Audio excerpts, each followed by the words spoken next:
നിയുക്ത മുഖ്യമന്ത്രി V D സതീശന് അഭിവാദ്യമർപ്പിച്ച് ഓച്ചിറയിൽ പ്രകടനം നടത്തി. കോൺഗ്രസിന്റെയും മുസ്ലിം ലീഗിന്റെയും നേതൃത്വത്തിലായിരുന്നു പ്രകടനം.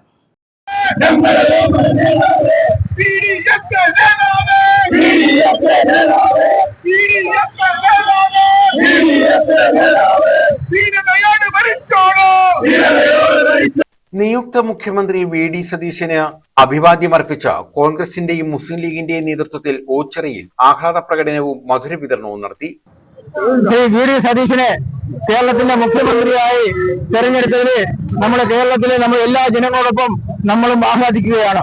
നമുക്കറിയാം, എല്ലാ വിധ്വംസ ശക്തികളെയും വെല്ലുവിളിച്ചുകൊണ്ട് കേരളത്തിലെ 102 സീറ്റോടുകൂടി അധികാരത്തിൽ വരുമെന്നും 12-ലധികം മന്ത്രിമാർ 1 ലക്ഷത്തിലധികം മന്ത്രിമാർ തോറ്റ് ചിഹ്നം പാടുമെന്ന് മുൻകൂട്ടി പ്രഖ്യാപിച്ചുകൊണ്ട് തെരഞ്ഞെടുപ്പിനെ നേരിട്ട് ആ വിജയം കൈവരിച്ച ബഹുമാനായ വി ഡി സതീശൻ കേരളത്തിന്റെ മുഖ്യമന്ത്രിയാകുന്നതിൽ നമ്മുടെ കേരളത്തിലെ എല്ലാ ജനവിഭാഗങ്ങളോടൊപ്പം ഞങ്ങളും ഇവിടെ സന്തോഷിച്ച് ആഹ്ലാദ പ്രകടനത്തിൽ പങ്കെടുത്ത മുഴുവൻ പേർക്കും.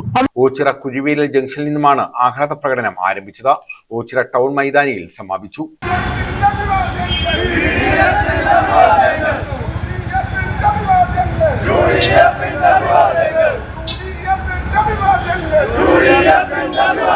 Prashant Kannampally, Ayyanikkal Majeed, BM Shah, Rajmohan Memana, Abdul Kalam, Irshad Valiyatha, Baburaj Vainakam, KT Jaleel Memana, Shaji Oniyappurath, Babu Kattathara, Rajeev Vainakam, Kasim Pillai, Prasad, Shaji Mazhivelil, Muhammad Rafi, Rahim A Kunjanadi, Navas NTUC, Rasheed Memana, Ananthakrishnan, Alok, Amrit തുടങ്ങിയവർ നേതൃത്വം നൽകി.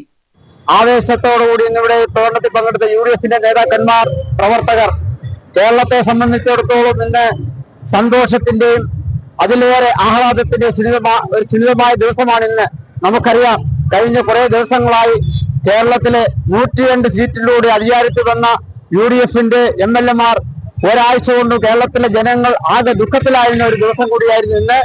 ബഹുമാന്യനായ കോൺഗ്രസിന്റെ നേതാക്കന്മാർ, ഡൽഹിയിലെ നമ്മുടെ പ്രിയങ്കരനായ രാഹുൽ ഗാന്ധി, മല്ലികാർജുന ഖർഗെ, സോണിയാഗാന്ധി തുടങ്ങിയ ഉത്തരവാദിത്തപ്പെട്ട നേതാക്കന്മാർ അനുചിതമായ ഒരു തീരുമാനമാണ് ഇന്നെടുത്തിട്ടുള്ളത്. ഇന്നറിയാം, വി ഡി സതീശനെ പ്രഖ്യാപിച്ചപ്പോൾ തന്നെ കേരളത്തിലെ വിശ്വസർപ്പങ്ങളായ സമുദായ നേതാക്കന്മാർ ഇന്ന് തന്നെ ഉറഞ്ഞു തുള്ളുകയാണ്. News bureau, Ochira.